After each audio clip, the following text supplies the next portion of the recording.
प्रश्न है, एक व्यक्ति कुछ वस्तुएं 10 रुपए में 11 की दर से खरीदकर 11 रुपए में 10 की दर से बेच देता है, उसका लाभ प्रतिशत ज्ञात करें। आइए इस सवाल को सोल्व करते हैं। सबसे पहले बेसिक से, उसके बाद हम लोग ट्रिक का बात करेंगे कि 1 से 2 लाइन बोला जाए 5 से 7 सेकंड के अंदर इस सवाल को कैसे उड़ाते हैं ट्रिक से।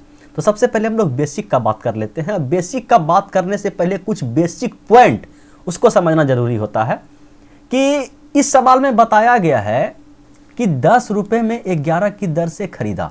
कितना वस्तु खरीदा? मात्र 11 वस्तु खरीदा नहीं, बताया गया कि कुछ वस्तुएं कुछ में 10, 20, 2-4 लाख, 20 लाख, करोड़, अरब कुछ भी हो सकता है कि 10 रुपए का 11 आम मिलता है, 10 रुपए का 11 वस्तु मिलता है, 10 रुपए का 11 चॉकलेट मिलता है। तो वह 10 का नोट दिया, 11 आम लिया, 11 वस्तु लिया, 10 का नोट दिया, 11 वस्तु लिया, ठीक है, 10 का नोट दिया, 11 वस्तु लिया, 10 का नोट दिया, 11 वस्तु लिया, 10 का नोट दिया, 11 वस्तु लिया। यह सिलसिला कितना बार दिया और कितना बार लिया हमें पता नहीं है, ठीक है। तो हम मान लेते हैं कि खरीदी गई कुल वस्तुओं की संख्या बराबर x, कि वह टोटल x आम खरीदा है, वह टोटल x वस्तु खरीदा है, वह टोटल x चॉकलेट खरीदा है। बोलिए ठीक? चलिए ठीक। एक पॉइंट और बताइए कि 1 रुपए का अगर 2 आम मिलता है, 1 रुपए का 2 आम मिलता है, तो बोलिए 1 आम का कीमत कितना? बोलिए कि 1 रुपए में 2 आम मिलता है तो 1 आम का मूल्य हो गया 50 पैसा, ठीक है। कोई दिक्कत? बोलिए कोई दिक्कत नहीं। बोलिए कि 57 रुपए का 98 आम मिलता है तो 1 आम का मूल्य कितना? तो 1 सेकंड के लिए सर खुजनाला आप चालू कर दीजिएगा। तो यहां पर एक छोटा सा ट्रिक क्या हम लोग लगाते हैं कि रुपया को ऊपर रखना है और नीचे लिखना है संख्या, ठीक है। यहां पे देखिए कि रुपया 1 रुपया और संख्या कितना? 2, तो 1/2 रुपया कहने का मतलब 50 पैसा, ठीक है, 0.50 रुपया। कोई दिक्कत?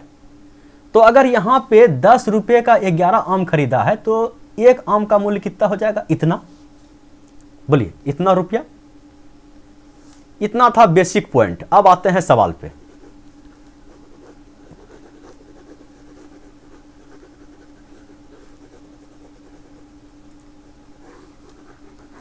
हम लोग मान लिया ना, खरीदी गई कुल वस्तुओं की संख्या कितना है? बोलिए x है।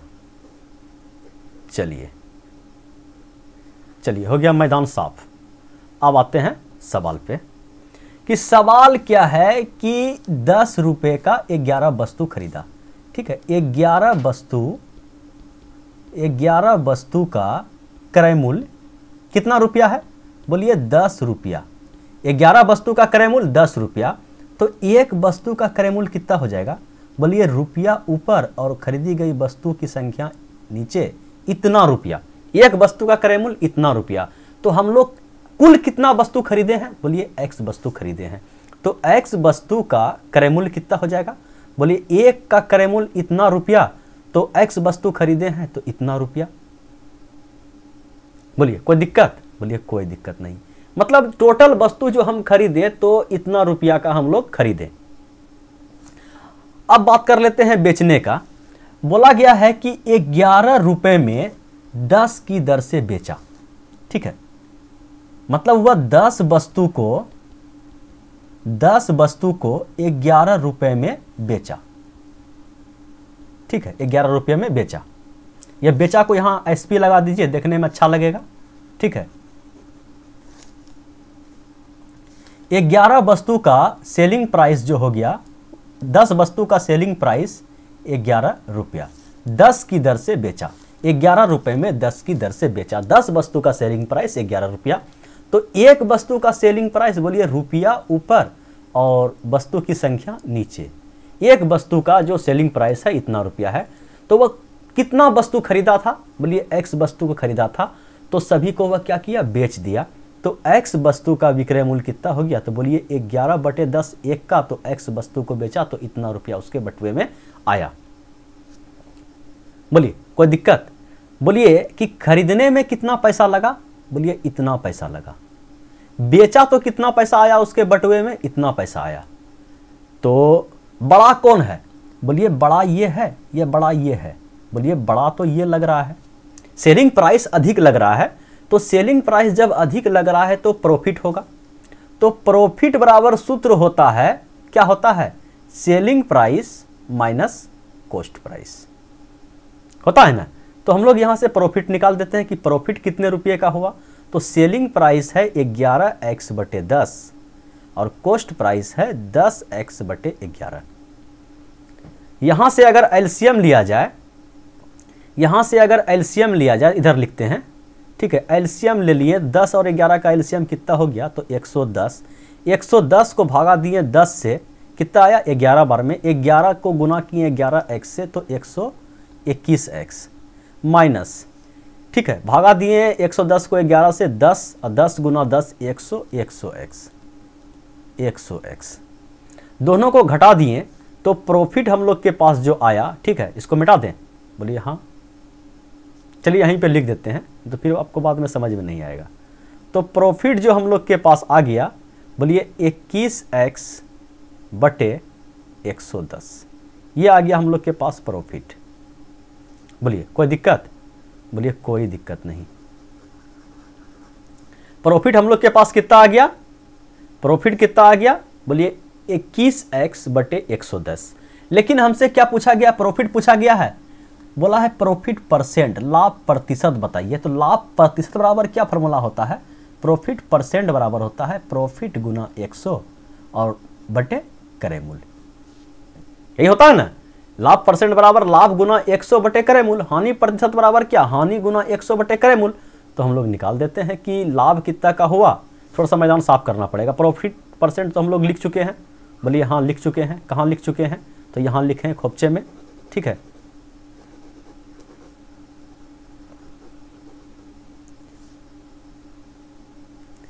चलिए प्रॉफिट परसेंट का यहाँ फार्मूला लिखे हैं। तो अब हम लोग लगाते हैं प्रॉफिट परसेंट निकालने के लिए कि लाभ गुना 100, लाभ हुआ है हम लोग को कितना, बोलिए 21x/110, लाभ गुना 100 अब बटे क्रय मूल्य, क्रय मूल्य कितना है, बोलिए यही तो है, क्रय मूल्य यहाँ है कि 10x/11।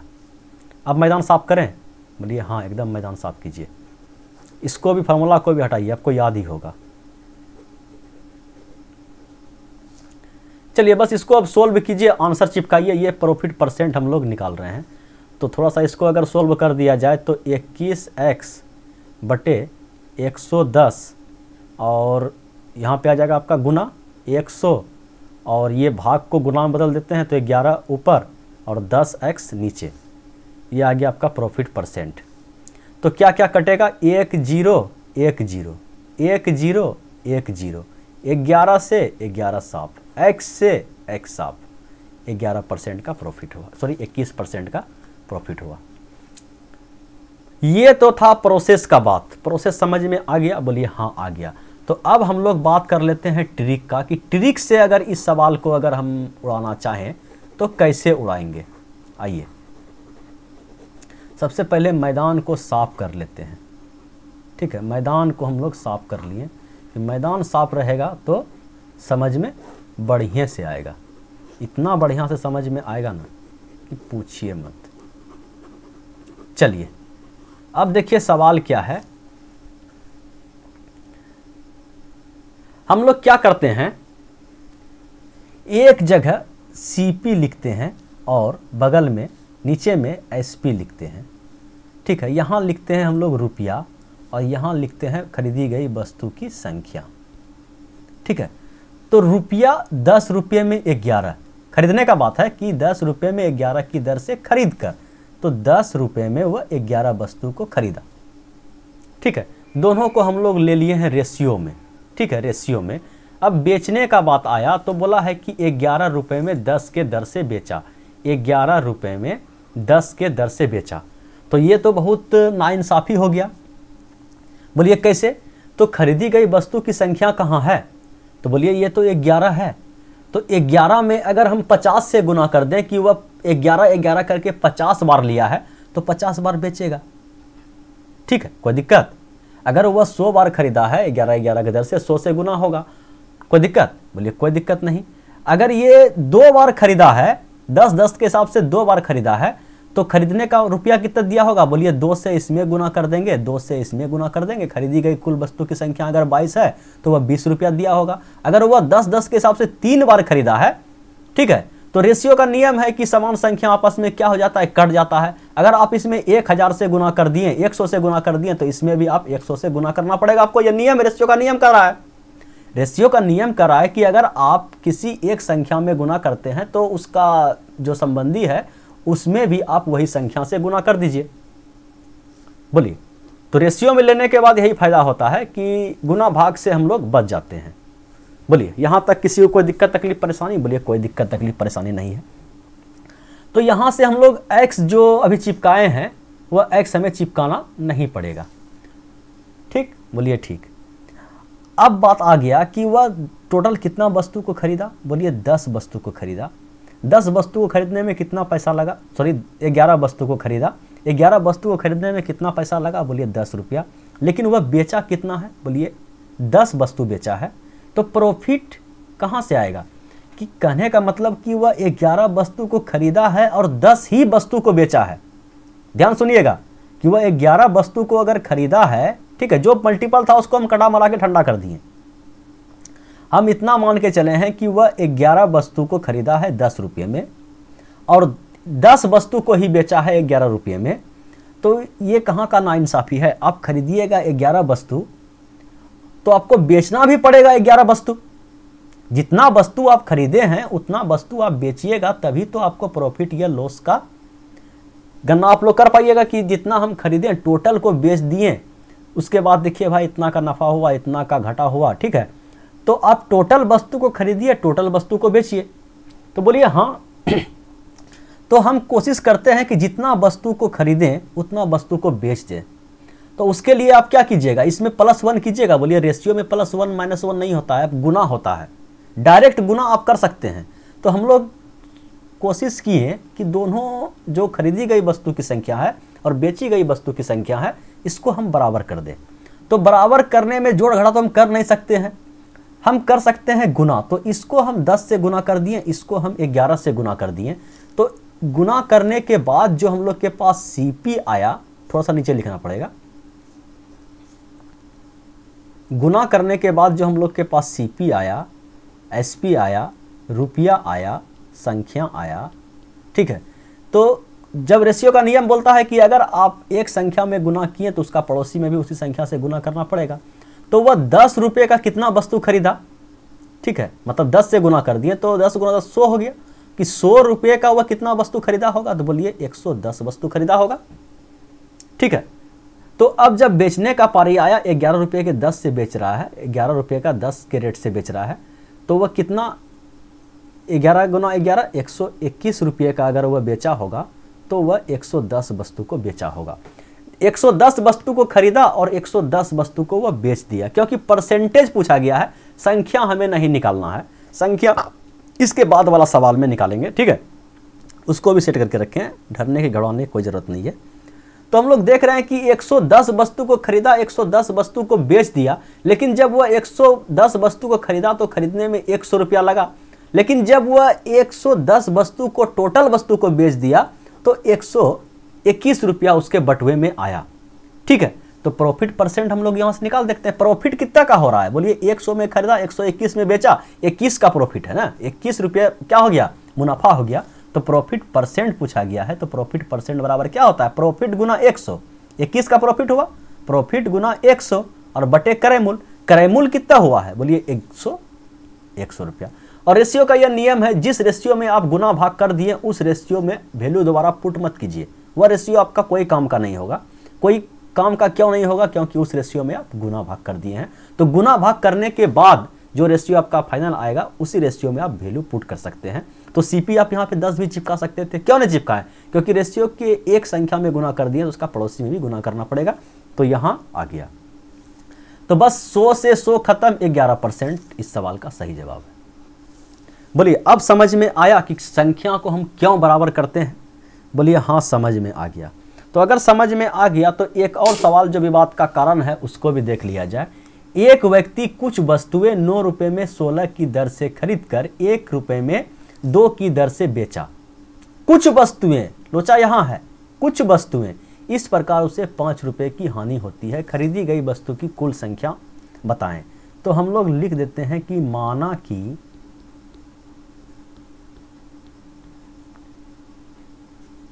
खरीदी गई वस्तु की कुल संख्या बराबर x पीस। खरीदी गई वस्तुओं की कुल संख्या बराबर x पीस। ठीक है, समझिएगा। तो फिर से अगर वह 16 के दर से खरीदा है 9 रुपए में, ठीक है, 16 वस्तु को खरीदने में कितना रुपया लगा है?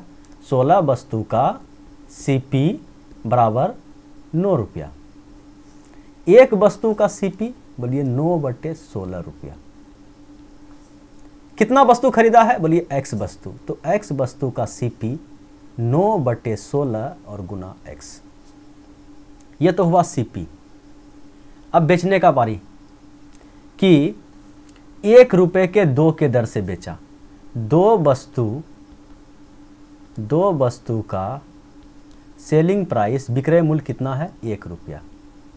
तो एक वस्तु का विक्रय मूल्य कितना होगा? तो 1/2 रुपया। तो कितना वस्तु वह खरीदा है? इतना वस्तु उससे बेचवाएंगे। तो x वस्तु का विक्रय मूल्य 1/2 इंटू x। तो बोलिए प्रॉफिट कितना हुआ? बोलिए प्रॉफिट कितना हुआ? बोलिए प्रॉफिट हो गया, अच्छा प्रॉफिट हो रहा है कि लॉस हो रहा है? तो उसे 5 रुपए की हानि होती है। तो यहाँ हो गया आपके पास हानि। ठीक है, और हानि बराबर क्लास 5-6 से भी पढ़ रहे हैं कि हानि बराबर क्या होता है? हानि कब होता है?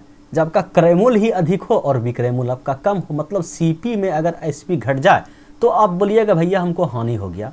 तो हानि कितना का हुआ आपको? हानि बताइए क्या रुपया का हुआ? तो हानि हम लोग देख रहे हैं कि CP माइनस SP। CP है आप लोग के पास इतना, ठीक है, तो 9x/16 आपके पास CP आ गया।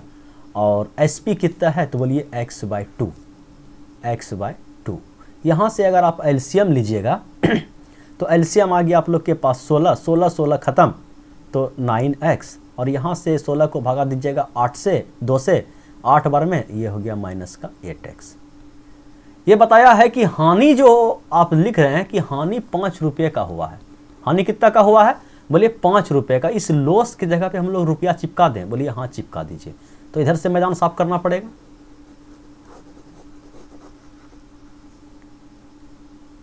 तो ये जो लॉस हम लोग निकाले हैं रुपया में निकाले हैं कि इतना रुपये का हानि हुआ। सवाल में बताया गया है कि 5 रुपये का हानि हुआ। ठीक है, तो थोड़ा सा इसको एक स्टेप और इधर सोल्व कर दीजिए। आप समझ रहे हैं कि किस टाइप से हम लोग, जगह जो है कम है इसीलिए इस टाइप से उल्टा पुल्टा सोल्व करते हुए आ रहे हैं। बोलिए कोना कोनी गुना कर दीजिए गुरुजी। बोलिए 1 को गुना कर दीजिए इससे और 5 को गुना कर दीजिए इससे। तो ये हो गया आप लोग के पास 16×5 = 80 और 9x माइनस 8x बराबर 1x। तो x का मान आ गया गुरुजी आपके पास कितना? बोलिए 80।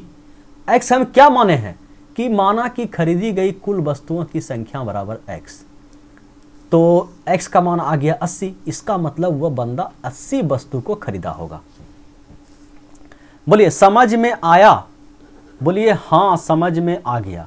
तो अब अगर हम लोग इस सवाल को ट्रिक से अगर बनाएंगे, ठीक है, तो कैसे बनाएंगे? तो चलिए अब आते हैं ट्रिक से। ट्रिक से इस सवाल को उड़ाने का प्रयास करते हैं। अगर आपको समझ में आ जाए तो ठीक है। अगर आपको बाय प्रोसेस सोल्व करके अगर एग्जामिनर एक सवाल पे 10 नंबर दे तो आप उसको बाय प्रोसेस सोल्व करके ही दिखाइएगा, क्योंकि आपको 10 नंबर मिलने वाला है। और केवल ट्रिक से आंसर टिक करके आ जाइएगा तो हो सकता है आपका नंबर 5-6 नंबर काट ले। ठीक है, तो कैसे आपको सोल्व करना है आपके ऊपर डिपेंड करता है। देखिए हम लोग क्या करते थे कि यहाँ पे रखते थे CP, यहाँ पे रखते थे SP, यहाँ पे रुपया रखते थे और यहाँ पे संख्या रखते थे। तो 9 रुपये के 16 के दर से खरीदा, 9 रुपये के 16 के दर से खरीदा, 1 रुपये में 2 के दर से बेचा, 1 रुपये में 2 के दर से बेचा। हम ये बताएं जितना वस्तु खरीदा है इस रेशियो में है। ये सब क्या है? रेशियो में है। जितना वस्तु आप खरीदे हैं टोटल वस्तु को आप बेचिएगा तभी आप लाभ या हानि का गणना कर सकते हैं। बोलिए हाँ, एकदम कर सकते हैं। तो 16 वस्तु को हमें बेचना है, तो इसमें क्या करें, 14 जोड़ दें। बोले जोड़ घटा कैसे कर पाइएगा आप रेशियो में? रेशियो में आप गुना कर सकते हैं, रेशियो में आप भाग कर सकते हैं। तो हम देखते हैं कि संख्या को हमें बराबर करना है, तो मेरा मन किया कि नीचे वाला में अगर 8 से गुना कर दें तो वस्तु की संख्या बराबर हो सकता है। तो जैसे हम इसमें 8 से गुना किए तो ये हो गया 8, ये हो गया 16, ये आ गया आपके पास 8, ये आ गया आपके पास 16। बोलिए कि वह 16 वस्तु खरीदा और 16 वस्तु बेचा। 16 वस्तु को जब खरीदा तो 9 रुपया लगा और 16 वस्तु को जब बेचा तो उसके पास 8 रुपया ही आया। इसका मतलब यह हुआ कि 1 रुपये का तो हानि हो गया, 1 रुपये का तो हानि हो गया। लेकिन सवाल बता रहा है कि आप तो 1 रुपये का हानि बता रहे हैं, लेकिन वह क्यों बता रहे हैं 1 रुपये का हानि? क्योंकि आपने सिर्फ 16 वस्तु खरीदा, लेकिन यहां बताया गया कि कुछ वस्तु खरीदा। इसका मतलब यह हुआ कि 1 रुपये का जो हानि है, 1 रुपये का हानि, ठीक है, वह 5 रुपये के हानि के बराबर है। अगर 1 यूनिट 1 अनुपात का मान 5 है, 1 अनुपात का मान 5 है, तो क्या पूछा है? खरीदी गई कुल वस्तुओं की संख्या बताइए। तो कितना वस्तु हम खरीदे थे? 9 वस्तु। अगर 1 यूनिट का मान 5 रुपये है, 1 रुपये का वैल्यू 5 रुपये, मतलब रेशियो में आप लिए हैं 1 अनुपात का मान 5 रुपये है, तो आपको 9 रुपये का मान जाना पड़ेगा कि 9 रुपये का वैल्यू कितना है। तो 1 रुपये का मान 5, तो 9 रुपये का मान कितना है? 45 रुपया। इसका मतलब वह 45 रुपये का सामान खरीदा होगा, वह बंदा 45 रुपये का सामान खरीदा होगा। अगर 9 रुपये में 16 सामान खरीदता है, ठीक है, 9 रुपये में 16 सामान खरीदता है, तो 1 रुपये में कितना सामान खरीदा होगा? बोलिए 16 भागा 9। तो बोलिए वह कितना रुपये खरीदा है? बोलिए 45 रुपये का खरीदा है। तो 45 रुपये का अगर वह खरीदेगा तो इसको 45 से गुना कर दीजिए, ठीक है। तो 9 पचे 45 और 16 पंचे 80, यही तो हम निकाले थे प्रोसेस। बोलिए समझ में आया? अगर समझ में नहीं आया तो कोई दिक्कत तकलीफ परेशानी नहीं है, एक बार फिर से बताया जाएगा। अगर समझ में आ गया तो एक बार लाइक कर दीजिए। यही था भैया आज का last question. Thanks for watching video. फिर मिलते हैं अगले वीडियो में नए ट्रिक, नए अंदाज, नए कॉन्सेप्ट के साथ। तब तक के लिए बाय बाय।